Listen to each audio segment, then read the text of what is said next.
Good morning, children. Today we will start with the chapter Solid State Chemistry. Lecture 1. In this lecture, we will do the basics of solid state chemistry. You know, there are three states of matter: solid, liquid, and gas. This liquid part you have done in Standard 11 Physics, Fluid Mechanics. Gas you have done in Standard 11. Now here we will do with the solid part.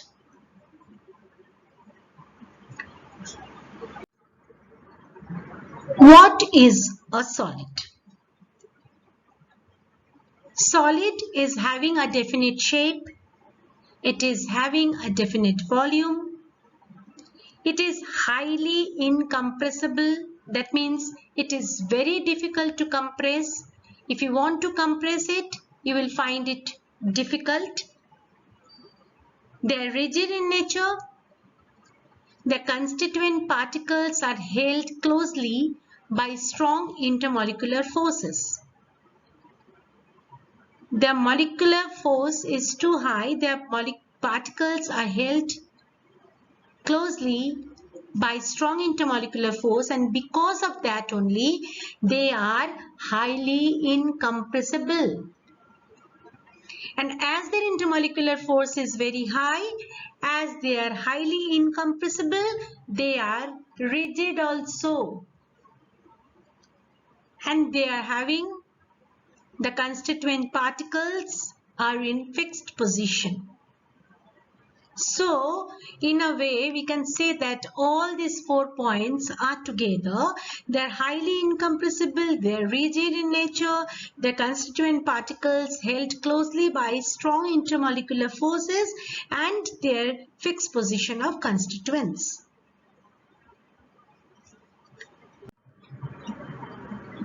Going to this, types of solid, there are two types of solid. Solid categorized in two types: crystalline and amorphous, based upon their atomic arrangement, their binding energy, the physical and chemical properties. Crystalline means their particles are arranged in a regular manner, definite order. Amorphous, their particles are not arranged in definite order. In the next slide, we will do the difference between the crystalline and the amorphous. Now in this slide, we will do the difference between the crystalline and the amorphous solid. First, crystalline solid. These have definite and regular arrangement of constituent particle in space. As I told you that crystalline solids are having definite and regular arrangement of the particles. Amorphous solid, just opposite of that, this doesn't have any regular arrangement of the constituent particle. Crystalline solids, they are true solids. Amorphous solids, these are supercooled liquids or pseudo-solids. Pseudo-forces you have learnt, so like that, pseudo-solids. Crystalline solids, next point, these have long order of arrangement of the particles.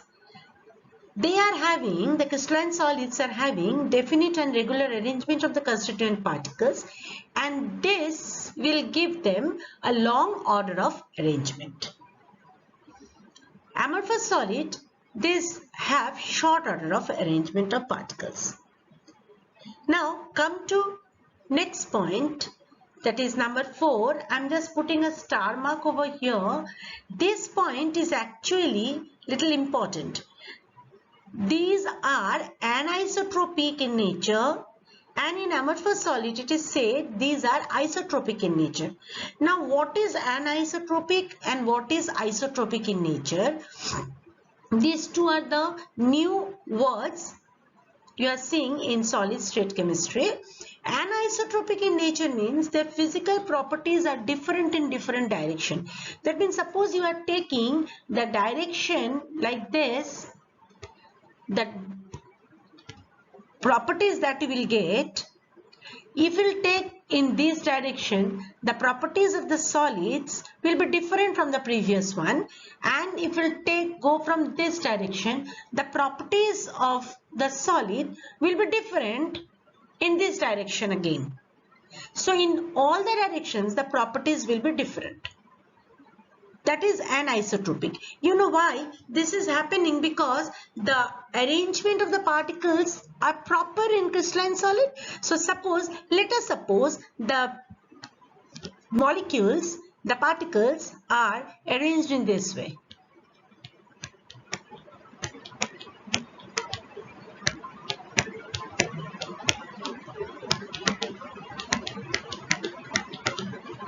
Suppose they are arranged in this way. Now you go from this side, you will get the particles arrangement is like this only, and suppose you are going from in this direction, then the arrangement of the particles will be different from the previous one. So their properties different in different direction. But amorphous solid, these are isotropic in nature. That means their physical properties are same in all directions because they don't have any regular arrangement of the constituent particle. Crystalline solid, they are having a sharp melting points. They are having regular arrangement, so the melting point is also a fixed one.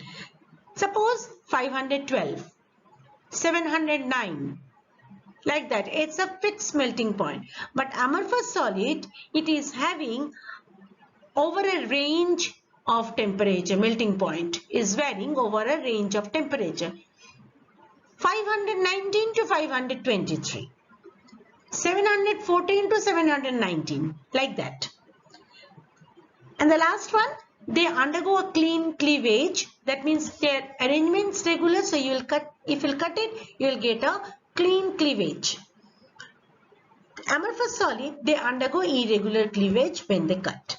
So anisotropic is their mechanical properties and electrical properties depends on the direction along which they are measured, because their arrangement of the particles will be different in different direction, as I told you here in this.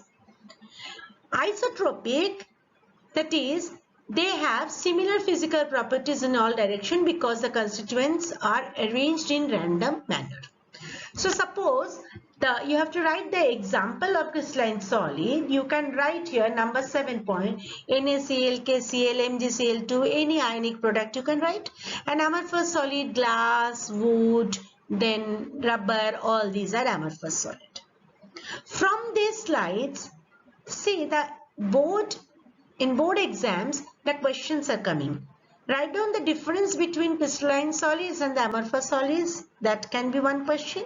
And another question is number 4. That is the anisotropic and isotropic in nature.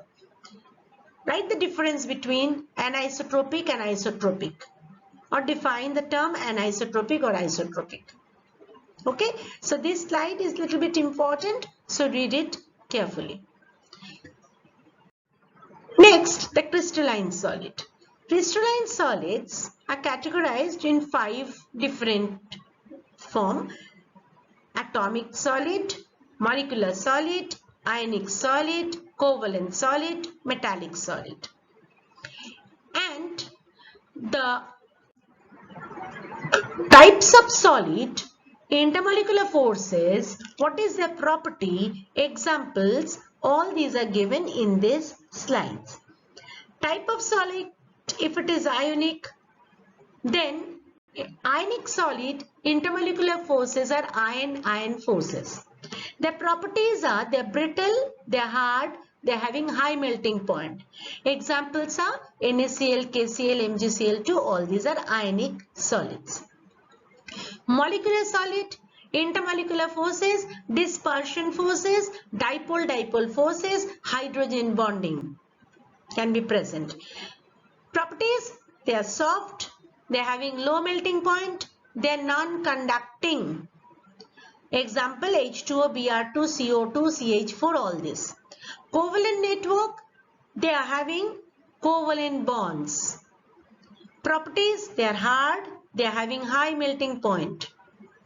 Example of covalent solid, carbon, diamond, silicon dioxide, all these are. Metallic solid, having metallic bonds. Properties, they are having variable hardness.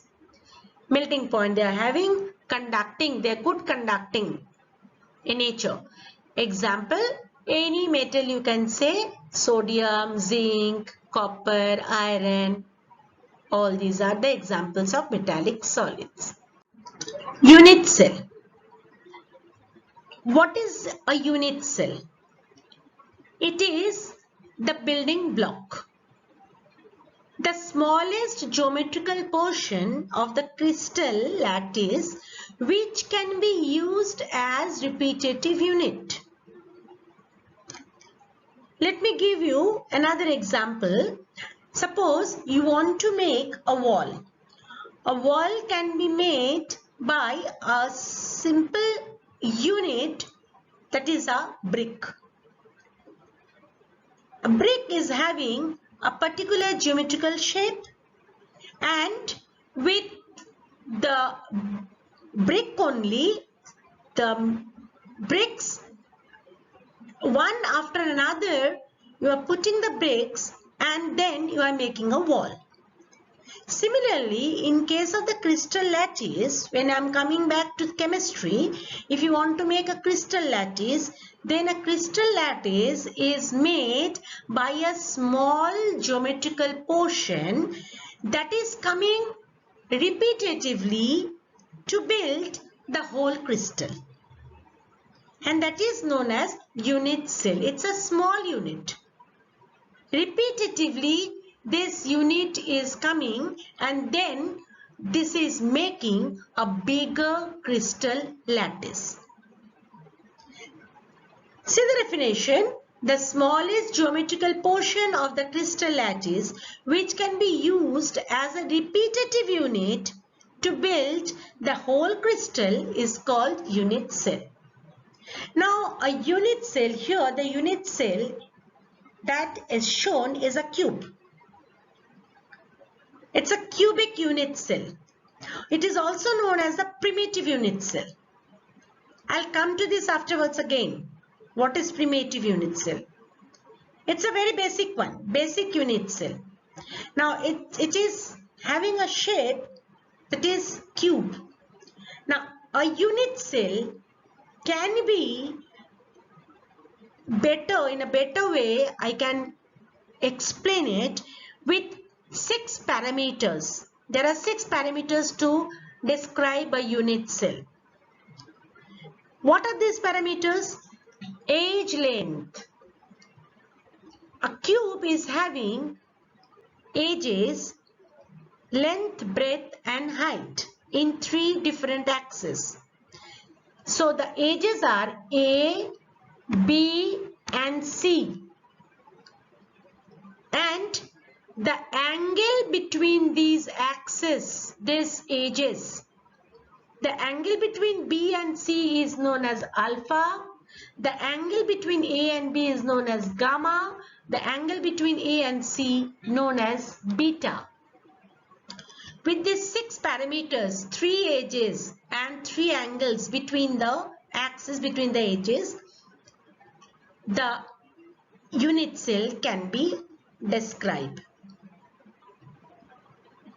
Okay. See in this one, this figure, in the corner of a cube, there are 8 corners of a cube. In each corner, one atom is placed. One atom is placed. 8 corner, one will be here. So this when 8 corners, 8 atoms are present in a cube, that cube is known as a basic unit cell or the primitive unit cell. Okay, when A B and C all are equal. Alpha, beta, gamma all are equal to 90 degree. That means it is a very basic unit cell, that is a cubic unit cell. Let me just explain it. See, the crystal system with cell parameters.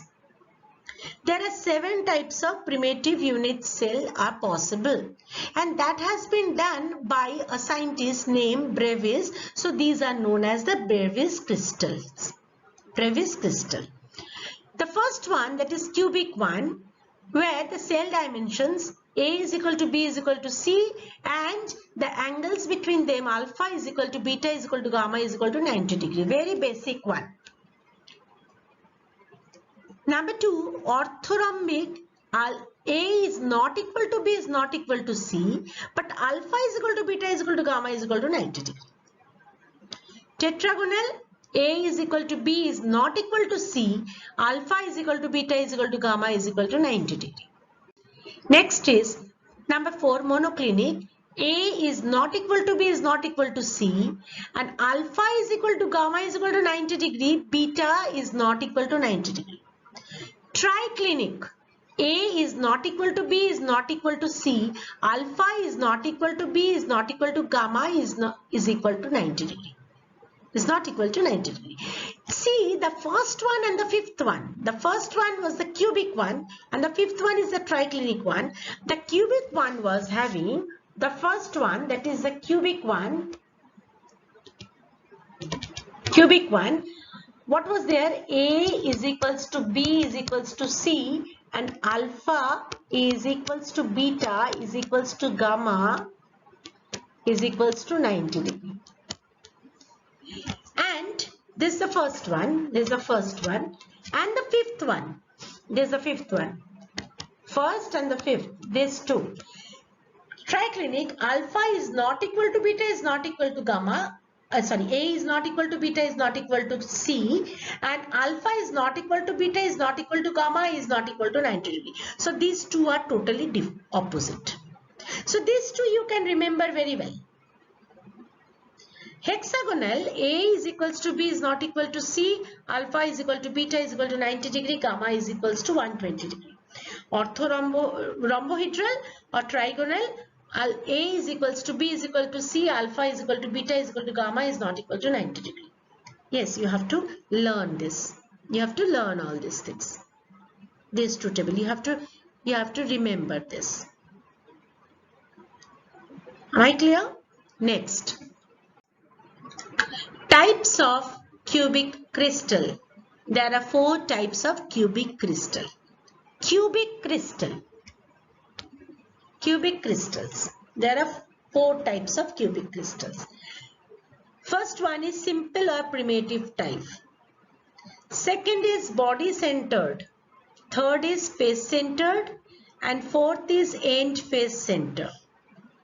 Now here I will explain what are the geometry of these crystals, how the atoms are placed in these crystals, that I will explain to you. And this first, second and third, these 3 we will do the elaborate study.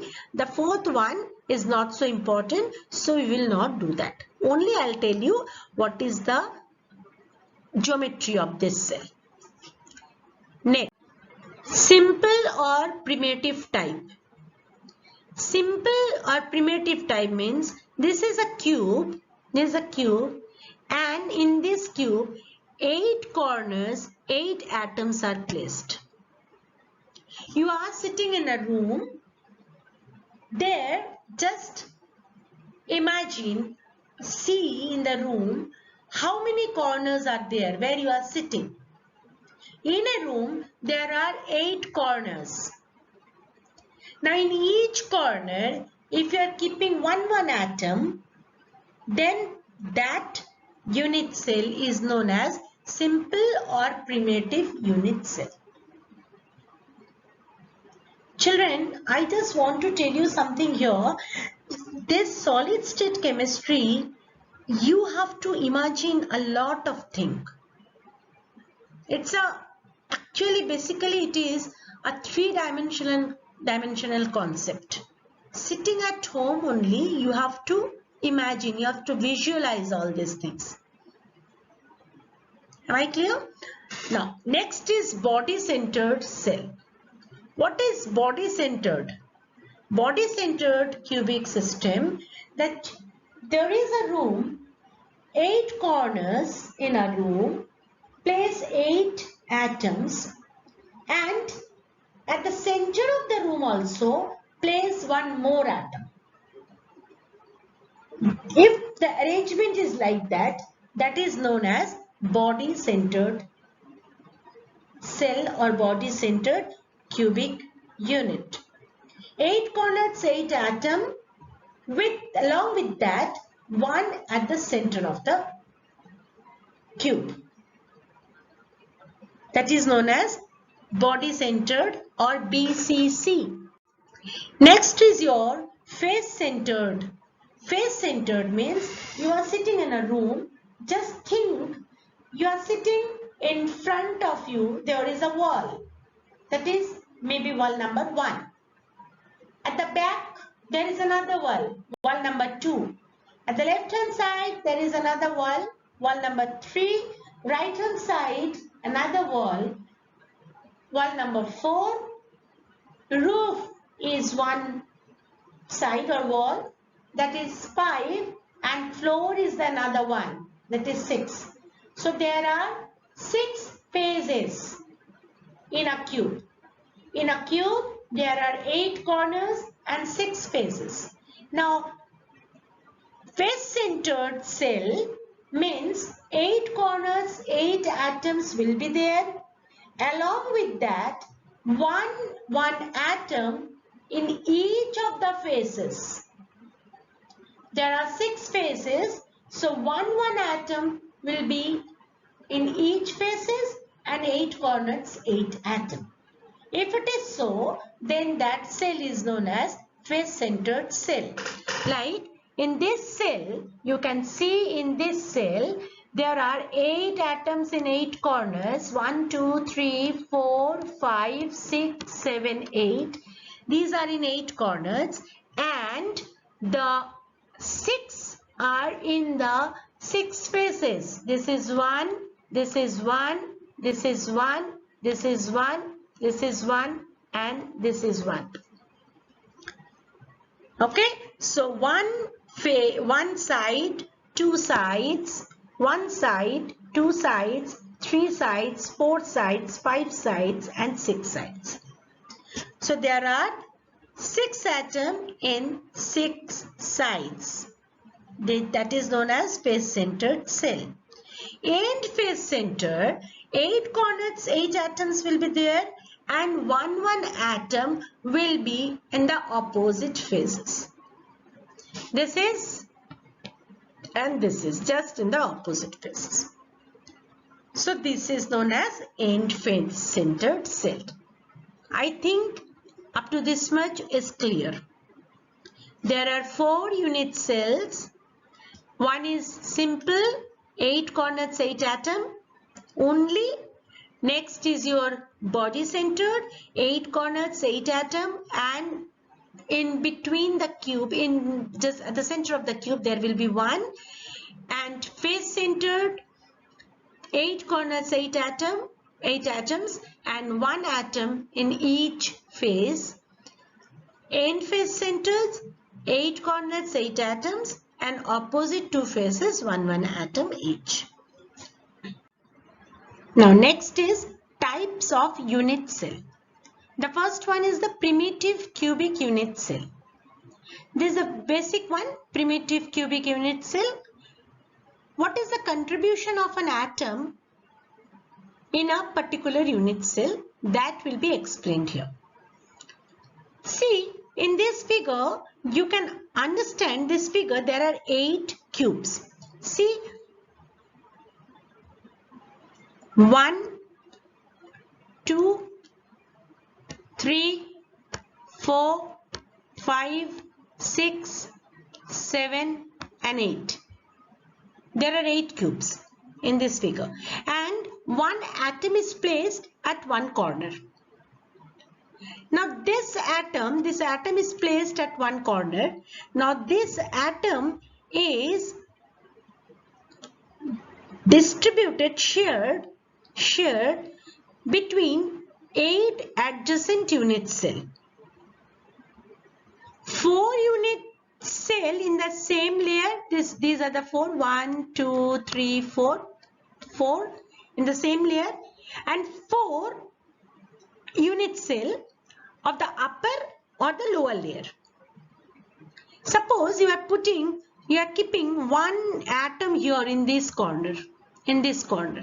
So now this one is shared by this 4. 1, 2, 3, 4. In the layer, it is shared by 4 unit cell, 4 cube. Similarly, at the top also there are 4 cubes.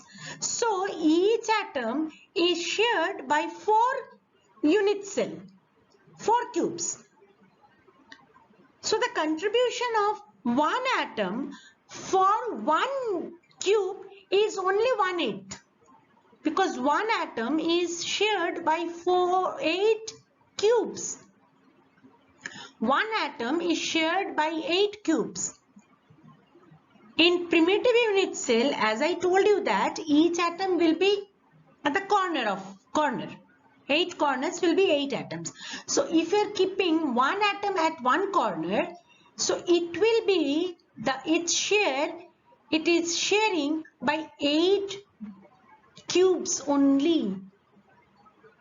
So naturally its contribution for one cube is only 1/8. Now come to this. What is written here? Primitive cubic unit cell has atom only at its corner. As I told you, each atom at a corner is shared between 8 adjacent unit cell, as shown in this figure. 4 unit cell in the same layer and 4 unit cell of the upper or the lower layer. Therefore, only 1/8 of atom actually belong to a particular unit cell. I think I am clear. So simple cubic cell, if I am taking a simple cubic cell where 8 atoms are 8 corners, what is the number of atom per unit cell? What is the number of atom per unit cell? That is 8 corners, 8 atoms into its share is only 1/8. So 8 into 1/8, total 1 atom. That means 8 corner, 8 atoms are there, but its number of atom per unit cell is only 1, because each corner's atom sharing for this particular cell is particular cube is only 1/8. This particular unit is only 1/8. So there are 8 atoms at 8 corners. So each contribution is 1/8. Each contribution is 1/8. So it is totally 1. So number of atoms in one unit cell is only 1. That is only 1. So in primitive or basic unit cell, the number of atoms per one unit cell is only 1. Am I clear? Next is your body-centered unit cell. It's very simple. What it is said, 8 corners, body-centered means 8 corners, 8 atoms will be there. So each atom's contribution for a particular unit cell is 1/8. So total is 8 corner into 1/8 is equals to 1 atom. And 1 is at the center, as I told you, center of the room. It is not sharing with anyone. So its total contribution is 1.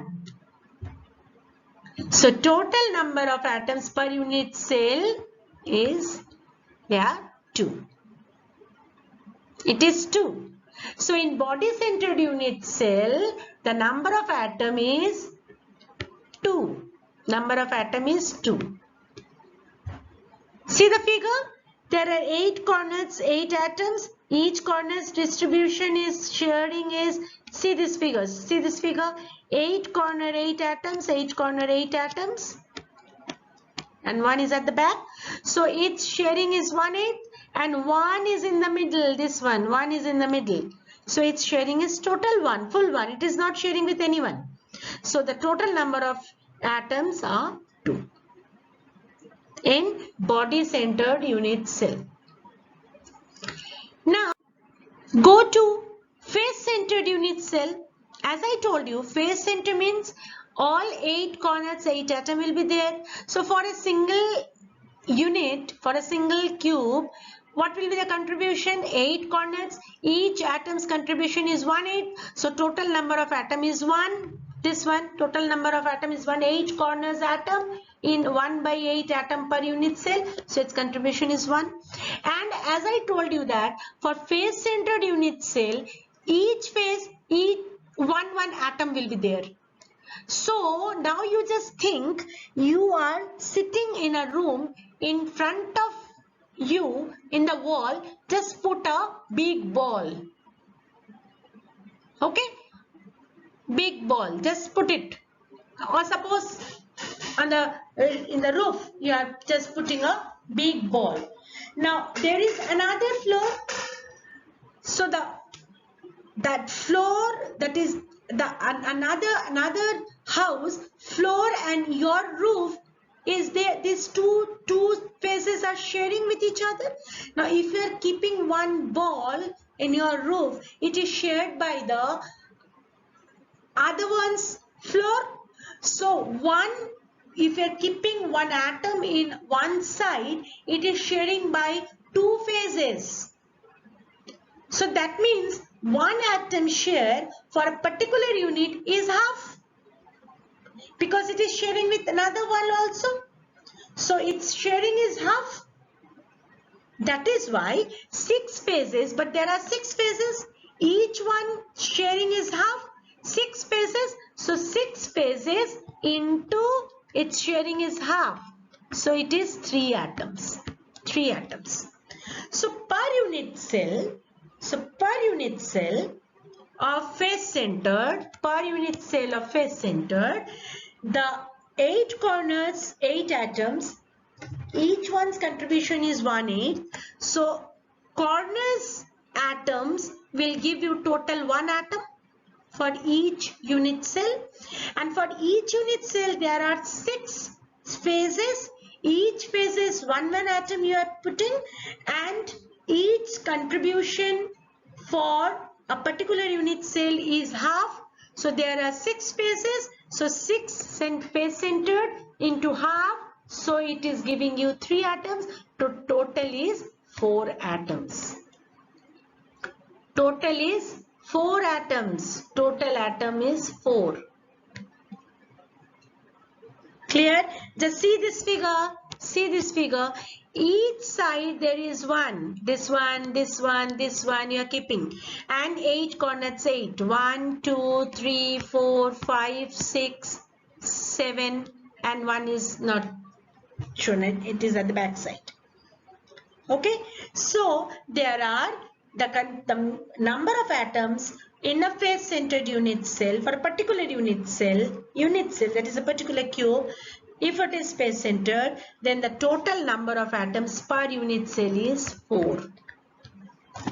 Am I clear? So, calculation of the number of particles per unit cell. The number of atoms in a unit cell can be calculated by keeping the view. How? See the number 1. An atom at the corner is shared by 8 unit cell. Hence, contribution of an atom at the corner is 1/8.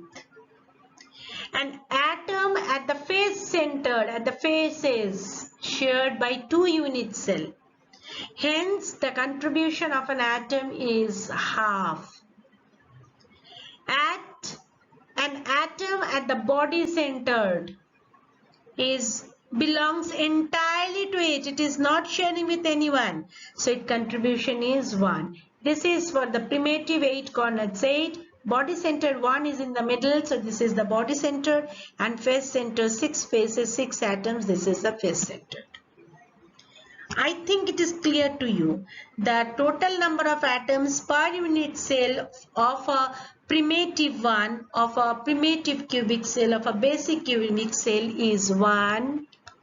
For a body centered where 8 corners, 8 atom, and at the center of the body there is 1, the total number of atom per unit cell is 2. If it is face centered, then 8 corners, 8 atom, that means total contribution of the atom per unit cell is 1, and 6 faces are 6 atoms are there. Each contribution for a particular unit cell is half. So there are 6 faces, so half into 6, that is 3, and 8 corners 8 are there, that means it is 1/8, so it is 1 atom. So total number of atoms for a face centered cubic cell per unit cell is 4. I think you have understood this. Clear?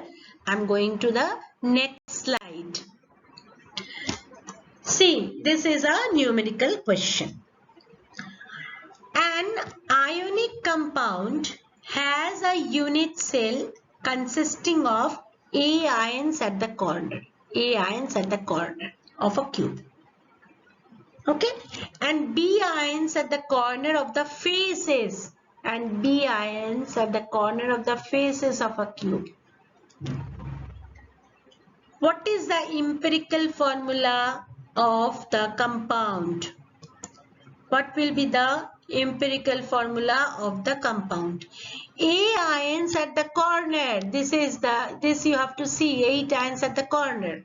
That means contribution is 1/8. So number of A ions per unit cell, how many? 8 corners are there and each contribution is 1/8. So total is 1. That means only 1 A.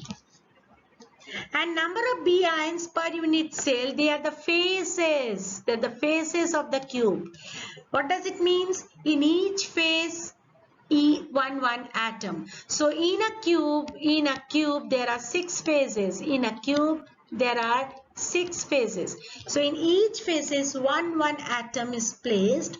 So that means its contribution is half. As I told you, there are 6 phases. So it will be half into 6 is equals to 3. And what is the ion? That is B ion. So B will be 3. So my empirical formula is AB3. I think it is clear to you. Have you understood? Next question, another numerical. In a face-centered cubic arrangement of A and B atoms, in which A atoms are at the corners of a unit cell. A are, if it is like this unit cube, it is a cube. Now 8 corners, A atoms are placed. In 8 corners, A atoms are placed. Okay, 8 corners, A atoms are placed. In a face center, now it is a face-centered cubic arrangement. So in all the faces, one atom. That means 6 faces, 6 atoms are there. A and B atoms, in which A atoms are at the corner of a unit cubic cell, and B atoms are at the faces. B atoms are here at the faces. B atoms are here, and in each corner A atoms are there. Each corner A atoms are there. One of the A atom is missing from one corner. One atom of the A, suppose this is missing. It is not there. Missing from one corner in an unit cell. What is the simplest formula of the compound? What is the number of A atoms from corners of the unit cell? What you are saying? 8 atoms in 8 corners. 8 corners are there and each contribution is 1/8. So it is 8 by 8 is equals to 1. We are saying that. Now I'm saying 1 is missing. That means how many corners are there? 7. So 7 corners are there and each corner's contribution is 1/8. If it is 8, then the contribution is 1/8. So that is 7 by 8. 7 by 8. The contribution is 7/8 because 1 is missing.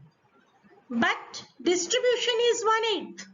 So it is 7th by 8. So number of A atoms from corners is 7th by 8. Number of atoms of B from faces will be 3 because 6 into half is equals to 3. So A is to B is equal to 7 is to 8 is to 3. No problem in this. Now take 8 up, so it is 7 is to 24. Now A contribution will be 7 and B will be 24. So this is the answer. This will be the answer. Clear? No problem? Now